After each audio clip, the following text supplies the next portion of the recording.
Alors Khalil Kater, donc toi tu importes, tu es venu du Liban, hein, tu as passé ton enfance là-bas et docteur en économie. Alors encore un passage, alors je sais pas si c'était malheureux, mais dans la finance, l'Indo-Suez.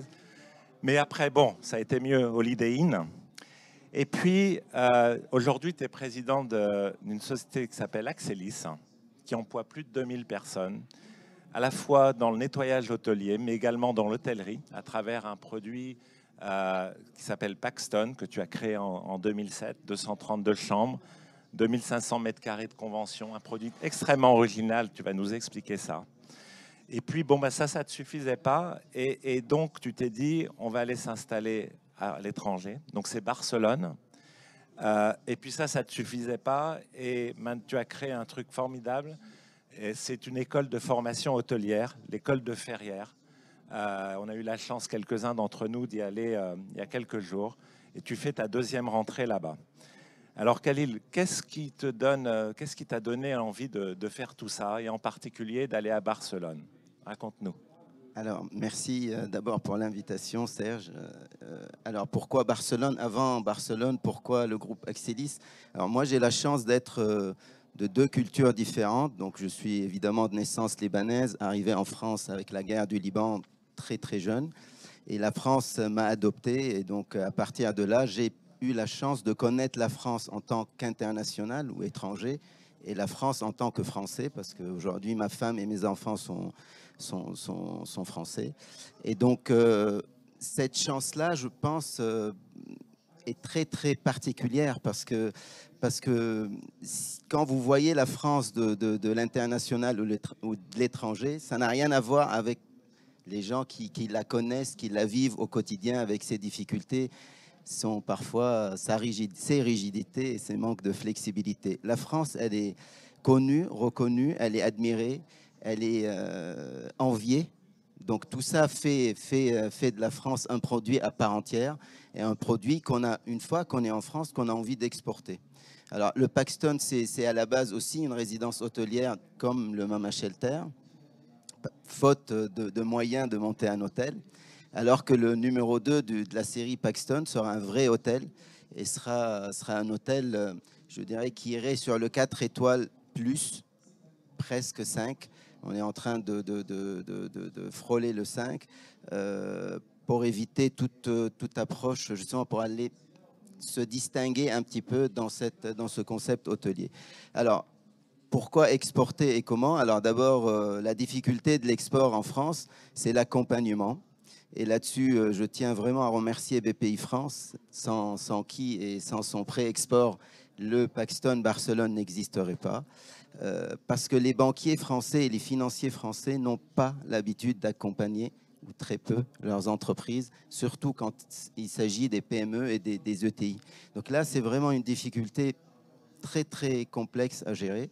Et encore une fois, grâce à BPI, nous sommes en train de la réussir.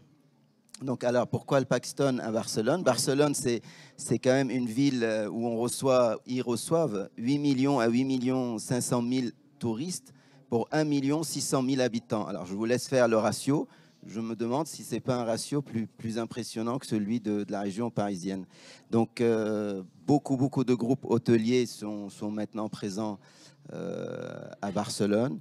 Et nous, quand on a souhaité faire de la marque Paxton une marque à l'export, nous avons repéré 3, 4, 5 villes en Europe d'abord. Donc, et Barcelone était cette première ville, suivie de Berlin, d'Amsterdam, de Bruxelles, et puis voir Londres si les choses fonctionnent bien, parce que c'est pas évident, comme il a été dit, d'aller s'implanter à Londres malgré le nombre de Français qui s'y trouvent. Bon, voilà un peu l'idée et le pourquoi de l'export du savoir-faire à la française. Et on fait les choses différemment des hôteliers là-bas.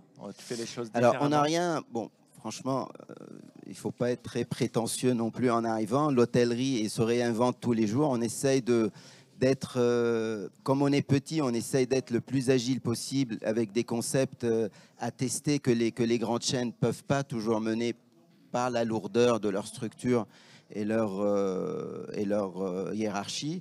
Donc on a cette chance. Nous, la décision chez nous est prise le matin, elle est appliquée le soir même.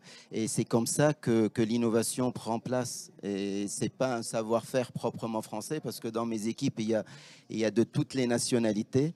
Sauf que la marque et l'ADN, c'est quand même la France, d'autant plus qu'on passe à une école qui s'appelle Ferrières et qui Voilà. met en avant l'excellence Voilà, à alors la française. excellente transition, oui, parce que quand on pense tourisme, on pense bien sûr les hôtels, mais on ne pense pas assez à la formation, au service, c'est la base qui fera faire que notre industrie restera forte.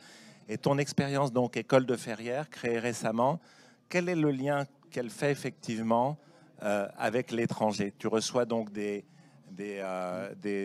effectivement des élèves étrangers, mais en même temps, grâce à ça, on se fait connaître à l'étranger et on permet également à des jeunes d'aller à l'étranger et exporter ce savoir-faire. Alors, pourquoi d'abord Ferrières? Parce qu'on est parti d'une idée simple. Depuis les 20 ans où je suis dans l'hôtellerie, j'ai commencé chez Holiday Inn dans le groupe IAG et puis HIG, ou IAG, je ne sais plus, enfin peu importe, dans le groupe Holiday Inn. Et donc, je partant de là, à chaque fois qu'il fallait embaucher un diplômé dans l'hôtellerie, il fallait se tourner vers les grandes écoles suisses. Et ça a toujours été une interrogation, pourquoi la France, si connue et reconnue dans ce que vous savez, c'est-à-dire l'hôtellerie, la gastronomie, le luxe, devait toujours faire appel à des jeunes diplômés dans un pays voisin. Et donc, le jour où on est tombé sur ce château de Ferrières, qui est l'ancien château des Rothschild, on s'est dit, c'est l'occasion. Il faut absolument aller vers la formation et vers la formation de ce que la France sait faire, c'est-à-dire de transmettre ce savoir-faire chez nous, ce savoir-faire et ce savoir-être dans l'excellence. C'est plus juste une réputation, on peut aussi le transformer en diplôme pour les Français, pour les jeunes Français, ou pour les internationaux qui admirent la France de loin. Et donc, c'est comme ça que Ferrières a vu le jour. Et donc, aujourd'hui, elle rentre dans le cadre du groupe Axelis. Donc, non seulement elle forme, elle alimente le groupe, mais elle alimente aussi tous les autres groupes hôteliers, parce que nous avons signé des partenariats avec quasiment tous les grands groupes de luxe aujourd'hui existants sur Terre, qu'ils soient français ou internationaux. Et nous avons notre première promotion qui a fait le festival de Cannes au Carlton, et d'autres sont au Bristol, d'autres au Plaza. Donc on a 35 premiers étudiants qui sont partis en stage depuis un mois. Et puis la deuxième promotion attaque au mois de septembre avec une centaine d'étudiants. Voilà, donc, et on espère un jour que les gens à l'international citeront autant Ferrières que Lausanne. Ça sera une nouvelle, je dirais, fierté française, et surtout une fierté qu'on pourra vraiment exporter, parce que là, pour le coup, les gens que nous formons, qu'ils soient internationaux ou français, vont porter la bonne parole dans le monde entier, dans nos domaines. Merci beaucoup, Khalil. Merci.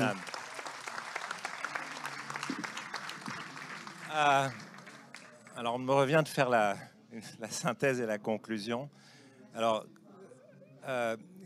d'abord, moi, j'ai appris des trucs formidables et je me suis dit, bon, en arrivant ici, finalement, exporter le tourisme, c'est assez simple. Bah, c'est pas si simple que ça. Il faut beaucoup de courage. Il faut être d'abord fort dans son pays. Il faut être patient, prendre le temps, bien s'entourer. Mais quand on commence à amorcer ce cercle vertueux, on arrive à des résultats formidables. D'abord parce que finalement, le monde entier reconnaît notre savoir-faire. Nous, on ne sait pas ça forcément, mais c'est une réalité.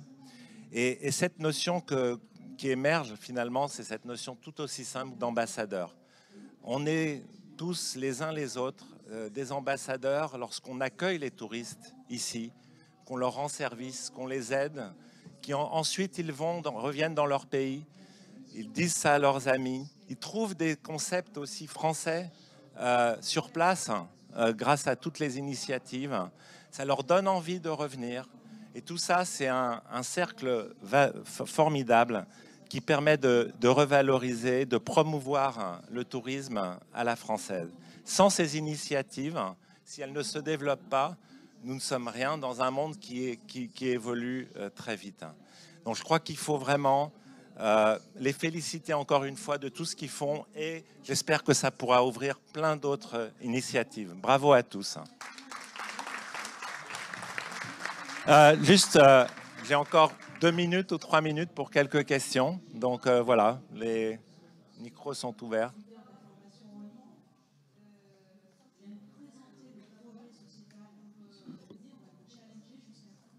Bon, ben, ça vous laisse... c'est tout, voilà.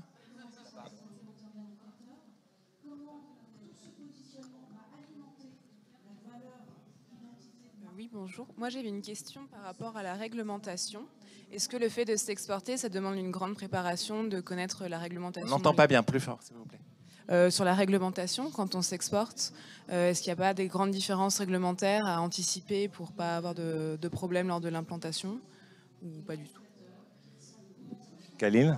En ce qui nous concerne, bon, il y a des gens qui exportent depuis beaucoup plus longtemps que nous, mais si vous ne prenez pas des avocats locaux, des architectes locaux et je veux dire un accompagnement local, c'est très compliqué. Il n'y a que les grands groupes qui peuvent avoir leurs propres équipes et leurs juristes pour pouvoir faire face à toutes les difficultés à l'export. Nous, en ce qui nous concerne, pour Barcelone, on a une équipe sur place qui a été embauchée et qui est l'avocat, l'architecte et puis bientôt le directeur général de l'hôtel.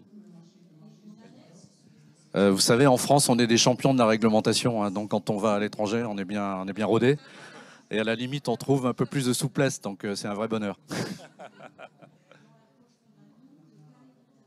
Une autre question? Bon, bah, écoutez, il nous reste à vous remercier. Je remercie tous les intervenants, également tous les organisateurs. Je pense à Jessica Barbet notamment. Et voilà, pour un petit mot. Innover, qu'est-ce que vous voulez que je raconte? Oui. Ah oui, tout à fait. Le 7 juin, il faut absolument que vous soyez tous là, Cité de la mode et du design. Il y a une journée innovée dans le tourisme, entreprendre, organisée par la Direction générale des entreprises. Programme et inscription gratuite sur entreprise.gouv.fr. On vous y attend tous. Merci. La sortie